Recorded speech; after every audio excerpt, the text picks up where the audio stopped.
Hi, my name is Sydney Fowler, and this is Crash Course World History. Today we're going to be talking about the French colonies in North America, their economic contributions, and how they helped to shape the modern countries. I'm pretty sure most of you have never heard of these colonies, because the way that we've always learned it has been after 1492, when Columbus sailed the ocean blue, North America was dominated by the British, who settled the first American colony in Jamestown in 1607. I mean, come on, who would possibly believe that the British were the only ones who would try to lay claim to North America? And that once the American colonists shook off the British, they would just be able to walk from the Atlantic to the Pacific and be like, this is our land now. Come on, guys. Here's a map showing the colonized areas in North America in the mid-1700s. So while the Spanish and Portuguese are busy trying to wipe out every single empire in South America, and the British were trying to set up its 13 colonies, the French had made their way into North America. In the mid-1700s, the French had colonies in northeastern parts of Canada all the way down through the present-day America, reaching all the way to the Gulf of Mexico. But when the French came to the Americas, they tried a slightly different tactic than their fellow European explorers. Oh, Mrs. Fowler! Didn't the French just come to spread French toast and French fries?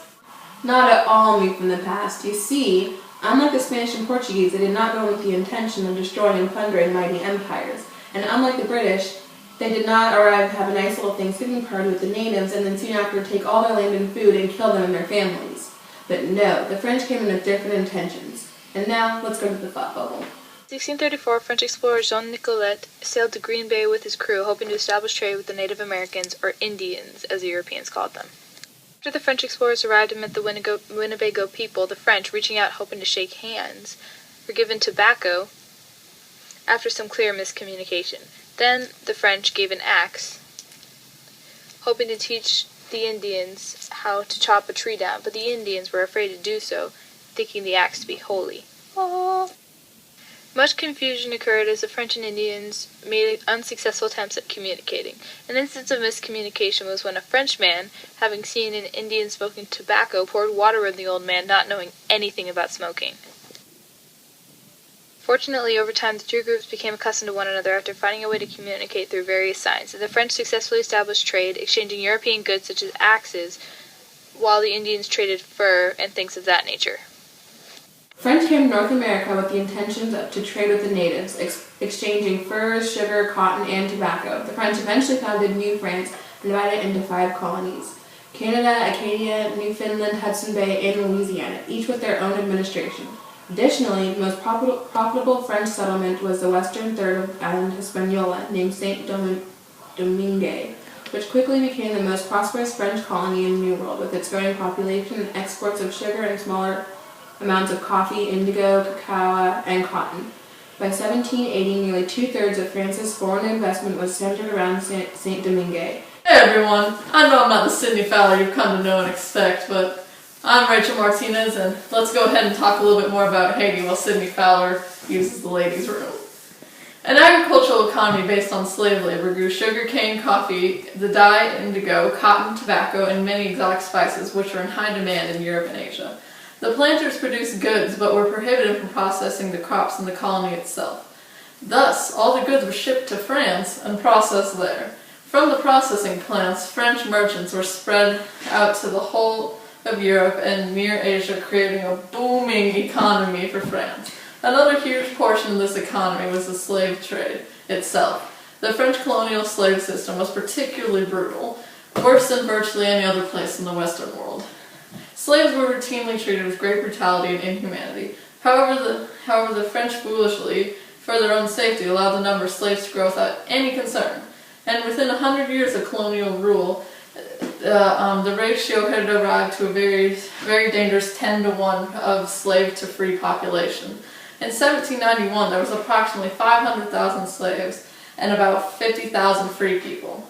Some 30,000 of those free people were people of color, both black and mulatto. In their New World colonies, the French sought to convert Indians to Christianity.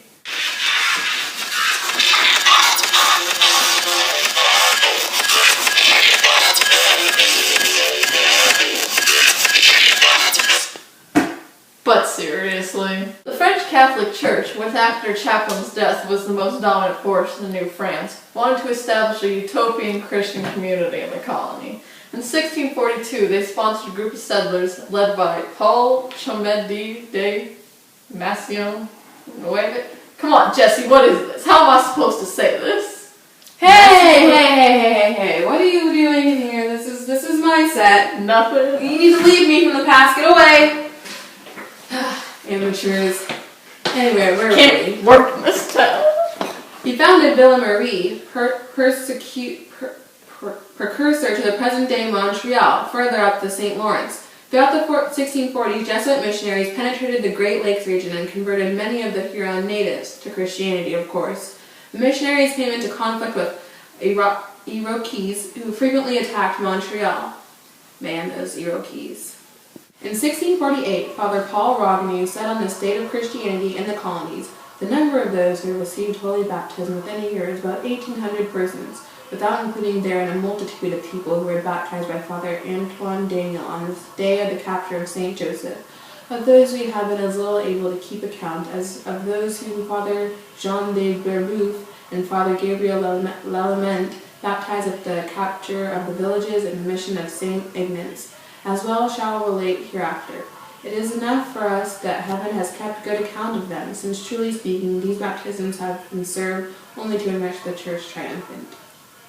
In the North American colonies, the French are able to establish alliances with several Native American tribes while asserting loose control over a lot of the North American continent. Prior to the establishment of the Sovereign Council in 1633, the French colonies ran on a mercantile economic system, restricting trade and exports with other countries. The French also introduced new crops and livestock to the Americans, such as grain, poultry, and pigs. And now it's time for the open letter.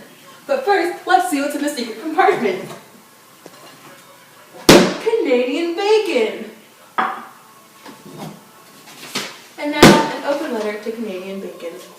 Dear Canadian bacon, you suck. I'm sorry, but you don't even exist. You're a poser. I mean, how can you live your life every day to pretend to be something you're not? I hate to be the one to tell you this, but you're just ham. Just plain ham. You're nothing special like the delicious, scrumptious, satisfying gift from the gods of this bacon. If I was a pig sent to the slaughterhouse, it would be my last wish to be turned into bacon. Not Canadian bacon, because if I was turned into Canadian bacon, then I would hate myself just as much as I hate you. Best wishes, Sydney Fowler. The French colonies in North America were slowly ceded to other countries. After the 7 Years' War, aka the French and Indian War, the British gained the French colony of Canada, with the French opting to keep the Caribbean islands due to their economic output. In 1803, the United States purchased the French territory of Louisiana, and finally there was an infamous slave revolt in Saint-Domingue, now called Haiti. In 1791 to 1804, the slaves rebelled for their freedom and created the Haitian Republic, leaving the French with no land claims in North America. But just because the French are their rulers doesn't mean that they didn't have a lasting legacy. French is still an official language in Canada, and the revolt in Haiti left the country with a slave-dependent economy and plunging the country into poverty, which it still suffers from, and is now considered a third world country today. The French's desire for land in North America led to the 7 Years' War, relinquishing a fraction of their colonies. The cost of the war forced Britain to tax their colonies, sparking their movement for independence. The French's desire for revenge against the British led to their involvement in the American Revolution, which plunged them into a severe debt, leading to the French Revolution. You know, of one world people got beheaded, permanently changing the government of France. It's a domino effect, really. Anyways, thanks for joining us here on Crash Course. We'll see you next week. Crash Course was produced by Serena Sedrudin, Sydney Fowler, Jessica Turner, Nicole Somerset, Zoe Solis, and Rachel Martinez, with a special guest appearance by Canadian Bacon. Thank you, Canadian Bacon.